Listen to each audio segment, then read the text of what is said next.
In the quiet darkness of your room, the only light flickers from your computer screen. You're immersed in your favorite online game, but then something inexplicable happens. Imagine this, the virtual world you've come to know and love, where you spend countless hours battling foes and exploring landscapes, suddenly becomes a realm of terror. The familiar pixels flicker and distort, revealing stories so horrifying they transcend the boundary between the virtual and the real. Today we're delving into the eerie corners of the gaming world, where the lines between reality and digital fantasy blur. We're going to unearth 3 true gaming horror stories that will make your skin crawl and your heart race. Our first tale begins with an innocent gamer, just like you, immersed in their favorite virtual adventure.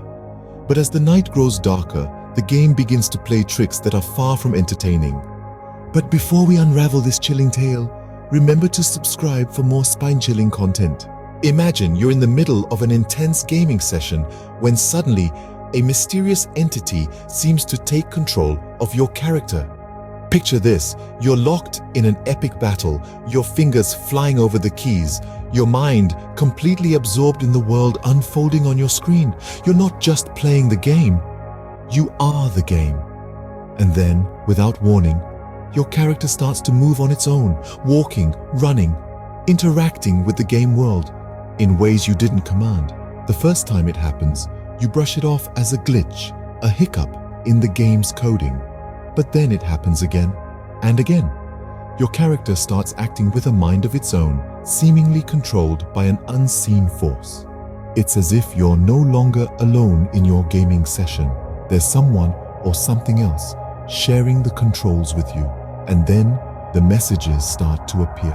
Eerie, unsettling messages that seem to come from nowhere. They flash across your screen, chilling you to your core. "I see you," one message reads.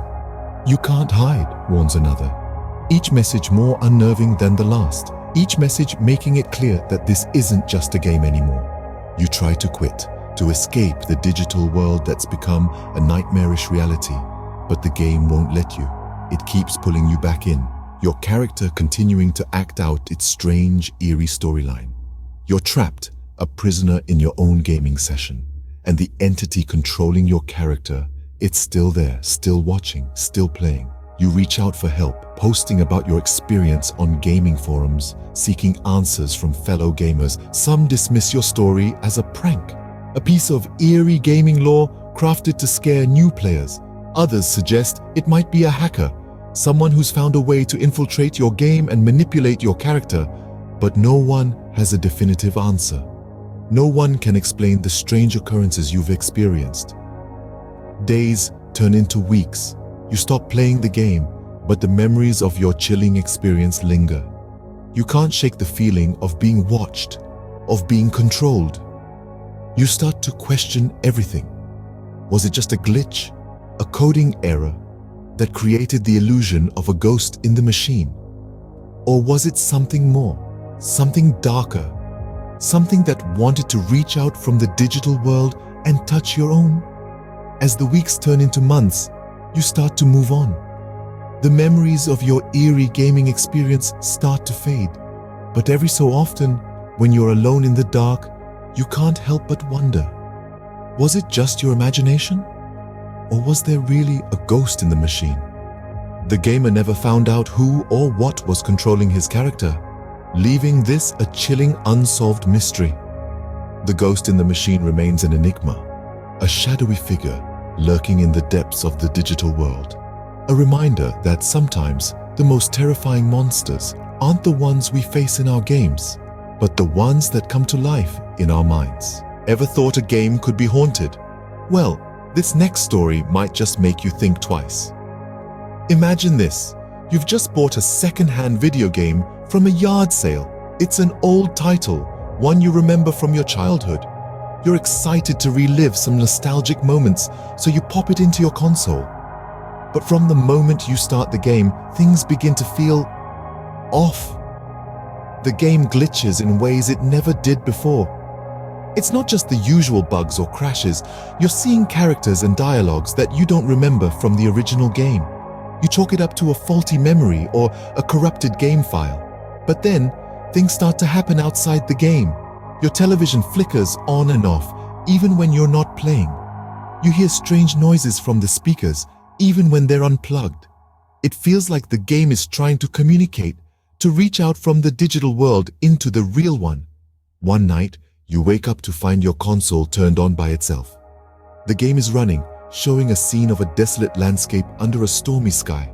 You watch as your character, controlled by an unseen player, wanders aimlessly through the virtual wasteland. You decide to investigate and discover that the game had a previous owner, a young boy who loved the game but tragically passed away. You can't help but wonder if his spirit somehow latched onto the game. Is it him controlling your character in the middle of the night? Is it his voice you hear in the static from the speakers? You consider getting rid of the game, but something stops you. You feel a connection to the boy, a shared love for this game. You decide to keep playing, to explore this haunted game, to see where this ghostly guide leads you. But the game grows more disturbing. The landscape in the game reflects the boy's sadness, his loneliness. You find notes within the game, messages left by the boy. They tell a story of loss, of longing for a world left behind. The game, once a source of joy and nostalgia, becomes a chilling reminder of the boy's tragic end. It's a haunted game, a digital ghost story. It's not just pixels and code anymore. It's a portal to another world, a world of sorrow and fear. You realize that this game is not for fun. It's a melancholy memoir, a tale of a life cut short, a spirit trapped in a digital realm. And so, you continue to play, not for the thrill of the game, but for the ghostly boy. You play to keep his memory alive, to listen to his story told through the haunted game. You play not knowing where the game will lead you, not knowing if you can ever escape its eerie grip. The haunted game remains a chilling reminder that not all games are for fun. What happens when the line between the virtual world and reality begins to blur? Let us delve into the chilling tale of a gamer who found himself entrenched in a nightmarish reality, a reality that was once confined to the digital realm of his favorite horror game. Our protagonist, let's call him Jake, was a seasoned gamer, someone who found solace in the virtual landscapes of different gaming worlds. Horror games were his chosen domain. The thrill of the scare, the adrenaline rush of survival, it all added a zest to his gaming experience. But everything changed with one game, an indie horror title that promised a unique experience. The game, Bloody Pixels, was a psychological horror that used the player's fear against them. Its antagonists were gruesome, bloody monstrosities that lingered in the darkest corners of your mind long after the gaming session was over. Jake was entranced. The game was terrifying, and he loved every moment of it. But then the horror started to seep into the real world. At first, it was just fleeting glimpses, a shadow that seemed a bit too sinister, a reflection that didn't quite match. Jake brushed it off, attributing it to the immersive nature of the game. However, the line between the game and reality continued to blur.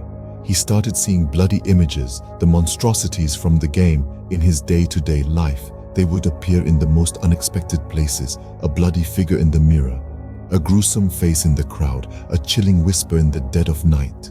The images were fleeting, but they left a lasting impression, a horrifying afterimage that haunted Jake. He tried to quit the game, but the images persisted, growing more vivid with each passing day. Fear seeped into his life, turning his everyday routine into a nightmare.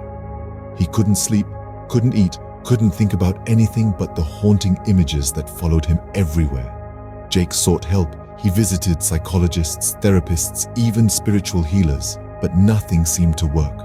The images were a part of his reality now, a bloody, gruesome stain that he couldn't wash away. He tried to warn others about the game, but his pleas fell on deaf ears. The gaming community dismissed his claims as a publicity stunt, a desperate attempt to gain attention. They continued to play Bloody Pixels, oblivious to the horror that awaited them.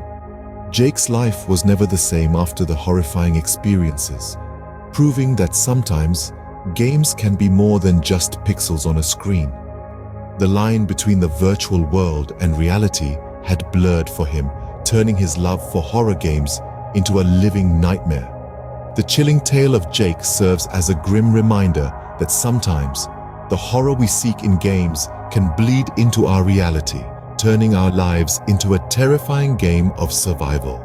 These stories remind us that even in our favorite pastime, there can be lurking shadows. It's an unnerving thought, isn't it? That the very realm we turn to for escape can become a chilling stage for terror. Let's take a moment to revisit the tales we've journeyed through today. The Ghost in the Machine, a story that began innocently enough with a gaming console, only to spiral into a haunting encounter with the inexplicable. A friendly competition turned eerie, as reality and the digital world seemed to blur, leaving us questioning what truly happened.